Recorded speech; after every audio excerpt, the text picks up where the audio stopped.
High, শুভ দুপুর বন্ধুরা, কেমন আছো সবাই? ছোট্ট একটা মিনি ব্লগে সবাইকে স্বাগত জানাই। তো সকাল সকাল ঘুম থেকে উঠে স্নান করে ঠাকুর দিয়ে নিয়ে রান্নাঘরে চলে এসেছি। এখন মোছামুছি করে নিয়েছি।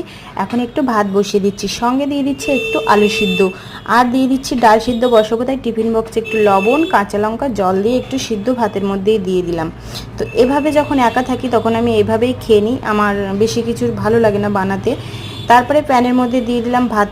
তৈরি হয়ে গেছে একটু শুকনো লঙ্কা আর একটু কাঁচা পেঁয়াজ। এবার একটু সর্ষের তেল দিয়ে ভেজে নিচ্ছি, যেহেতু আমার এইভাবে আলু মাখা খেতে খুব ভালো লাগে।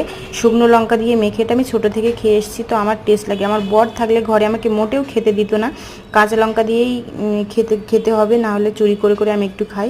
আর একলার জন্য কিছু করতে ভালো লাগে না, তো এখন নেই বলে করে নিচ্ছি। এরপর গরম গরম ভাত আর আলু মাখা আর ডাল সিদ্ধ খেয়ে নিচ্ছি। সেই স্বাদ হয়েছে, কি বলবো, যা টেস্ট হয়েছে না। সঙ্গে নিয়েছি গন্ধরাজ লেবু। তো চলো টাটা, আজকের মেনুটা জমে গেছে।